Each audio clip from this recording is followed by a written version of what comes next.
ಸೆಂಟೆಲ್ ಅಂತ, ಸೆಂಟೆಲ್ ಶಾಮಂತಿಗೆ. ಇದು yellow colour bread ಬರುತ್ತೆ. ಮಧ್ಯದಲ್ಲಿ ಕೆಲವೊಂದು ವೈಟ್ ಮಿಕ್ಸ್ ಆಗ್ಬಿಟ್ಟಿದೆ. ಈಗ ನಾವು ಇಳುವರಿ ಇದು 2 acres 25 ಗುಂಟ ಇದೆ. ಒಟ್ಟು ಒಂದು 3 ಟನ್ವರೆಗೂ ಬರುತ್ತೆ ಒಂದು ಸಲ ಕಟಿಂಗ್ ಮಾಡಿದ್ರೆ. ಈಗ ಪ್ರೈಸಸ್ ಎಲ್ಲ ಕಡಿಮೆ ಇದೆ ನೋಡಿ. ಈಗ ನಮ್ಮದು ಎಲ್ಲ ಮುಗಿತಾ ಇತ್ತು, ಈಗ ಮತ್ತೆ ಮಳೆ ಬಂದಿದ್ದ ಕಾರಣದಿಂದ ಎಲ್ಲ ಹೊಸ ಚಿಗುರು ಬರ್ತಾ ಇದೆ ಈಗ. ಸೊ ಈ ಥರ ನೋಡಿ, ಒಳಗಡೆ ಎಲ್ಲ ಕಟ್ ಮಾಡಿರೋದ್ರ ಪಕ್ಕದಲ್ಲೇ ಹೊಸ ಚಿಗುರು ಬರ್ತಾ ಇದೆ. ಸೊ ಇನ್ನೂ ಒಂದು 45 days ಬರುತ್ತೆ ಅಂತ ನಮ್ಮ ಎಕ್ಸ್ಪೆಕ್ಟೇಷನ್ ಇದೆ. ಇದನ್ನು ಬೆಳೆಯೋಕ್ಕೆ 4.5 feet ಬಿಡ್ತಿರಬೇಕು ಬೆಡ್ ಟು ಬೆಡ್ಡು, ಮತ್ತು 1.1 ಅಡಿ ನಮಗೆ ಡ್ರಿಪ್ದು ಪಾಯಿಂಟ್ ಇರಬೇಕು ನೀರು ಸುರಿಯೋಕ್ಕೆ. ನಾವು ಹಾಕಿರೋದು 4 LPH 4 liter per hour. ಮತ್ತು ಈ ಬೆಡ್ ಒಳಗಡೆ ನಾವು ನೀಮು ಮತ್ತು ಹುಂಗೆದು ಹಿಂಡಿ ಹಾಕ್ಕೊಂಡಿರ್ತೀವಿ, ಜೊತೆಗೆ ಕೆಲವೊಂದು ಮೂಟೆ ಗೊಬ್ಬರ. ಅದಾದಮೇಲೆ ನಾವು ಡ್ರಿಪ್ಪಲ್ಲಿ ಪ್ರತಿ ಒಂದು 10 days ಒಂದ್ಸಲ ನಾವೇನು ಮಾಡಬೇಕಾಗುತ್ತೆ ಅಂದರೆ ಫರ್ಟಿಲೈಸರ್ನ ಬಿಡಬೇಕಾಗುತ್ತೆ.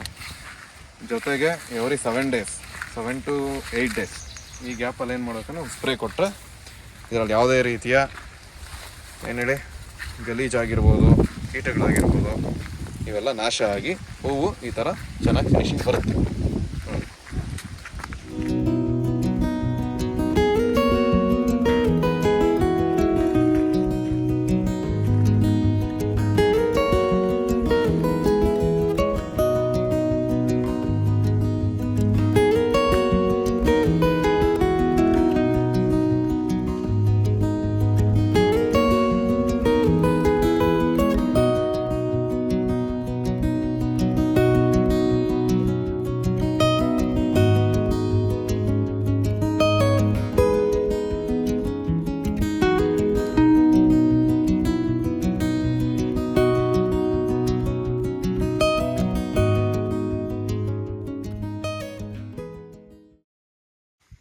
ಆತ್ಮೀಯ ಮಿತ್ರವರ್ಗದವರೇ, ತುಂಬ ಹೃದಯ ಸ್ವಾಗತವನ್ನು ಬಯಸುತ್ತಾ, ನನ್ನ ಹೆಸರು ನಾರಾಯಣ ಸ್ವಾಮಿ ಅಂತ.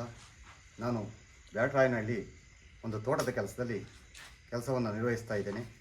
ನಮ್ಮ ಯಜಮಾನರಾದಂಥ ಗಜೇಂದ್ರ ಸರ್ ಅವರು ನೇತೃತ್ವದಲ್ಲಿ ಇವತ್ತಿನ ದಿನ ಈ ಒಂದು ಹೂವಿನ ಗಿಡ ಹಾಗೂ ಒಂದು ಕ್ಯಾಪ್ಸಿಕಮ್ ಮತ್ತು ಟಮಾಟ, ಇನ್ನೂ ಒಂದು ಕಡೆ ಕ್ಯಾಪ್ಸಿಕಮನ್ನು ಬೆಳೆದು ಸುಮಾರು ಒಂದು 60 ಜನಕ್ಕೆ ಇಲ್ಲಿ ಒಂದು ಉದ್ಯೋಗವನ್ನು ಸೃಷ್ಟಿ ಮಾಡಿದ್ದಾರೆ.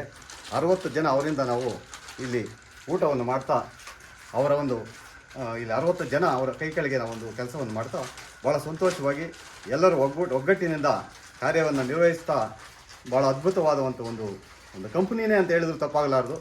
ಆ ಕಂಪ್ನಿಯಲ್ಲಿ ಶಿಫ್ಟ್ ಅನ್ನೋದಿರ್ತದೆ. ನಮಗೆ ಆ ಶಿಫ್ಟ್ ಇಲ್ಲದೆ ಬೆಳಗ್ಗೆಯಿಂದ ಸಂಜೆ ತನಕ ಭಾಳ ಆನಂದವಾಗಿ ನಾವು ಕಾರ್ಯವನ್ನು ನಿರ್ವಹಿಸ್ತಾ ನಮಗೊಂದು ಈ ಅವಕಾಶವನ್ನು ಕೊಟ್ಟಂಥ ನಮ್ಮ ಗಜೇಂದ್ರ ಸರ್ ಅವರಿಗೆ ತುಂಬ ಹೃದಯದ ಒಂದು ಅಭಿನಂದನೆಗಳನ್ನ ಈ ಸಂದರ್ಭದಲ್ಲಿ ನಾನು ಹೇಳೋಕ್ಕೆ ಇಷ್ಟಪಡ್ತಾ ಇದ್ದೀನಿ. ಇನ್ನು ಮುಂದಿನ ದಿನಗಳಲ್ಲಿ ಇನ್ನೂ ಹೆಚ್ಚಿಗೆ ಅವರು ದೇವರ ಒಂದು ಅವಕಾಶ ಕೊಟ್ಟು ಇನ್ನೂ ಹೆಚ್ಚಿಗೆ ಇದನ್ನು ಮುಂದುವರಿಸಿ ಇನ್ನೂ ಒಂದು 50 ಜನಕ್ಕೆ ಕೆಲಸ ಸಿಗಲಿ ಅಂತ ನಾನು ಭಗವಂತನಲ್ಲಿ ಪ್ರಾರ್ಥಿಸ್ತಾ ಇದ್ದೀನಿ. ನಮಸ್ಕಾರ. ಈಗ ನಾವು ಬೆಳಗ್ಗೆಯಿಂದ ಒಂದು 20 ಜನ ಹೂವನ್ನು ಕೊಯ್ಲು ಮಾಡಿ ಸೆಂಟ್ ಅಂತೇಳಿ ಅಂತ ಹೆಸರಂಥ ಹೂವನ್ನು ಕೊಯ್ಲು ಮಾಡಿ ಒಂದು 20 kg 29 kg 200 gram 29 kg 250 gram ಥರ ನಾವು ಮೂಟೆಯಲ್ಲಿ ಮಾಡಿ ಇದನ್ನು ಹೊಲದು ಮಾರ್ಕೆಟ್ಗೆ KR ಮಾರ್ಕೆಟ್ಗೆ ರವಾನೆ ಮಾಡ್ತಾ ಇದ್ದೀವಿ.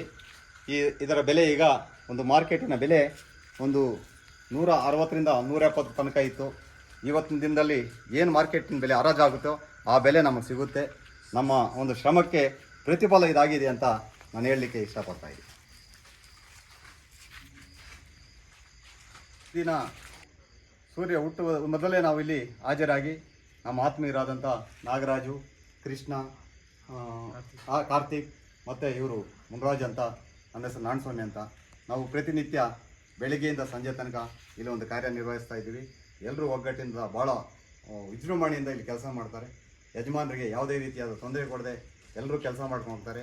ಬೆಳಗ್ಗೆ ಕಾಫಿಯಿಂದ ಹಿಡಿದು ಟಿಫನು, ಮಧ್ಯಾಹ್ನ ಊಟದ ತನಕ ನಮ್ಗೆ ಇಲ್ಲಿ ಯಾವುದೇ ತೊಂದರೆ ಇಲ್ಲದೆ ಯಜಮಾನರು ನಮ್ಮನ್ನು ನೋಡ್ಕೊತಾ ಇದ್ದಾರೆ.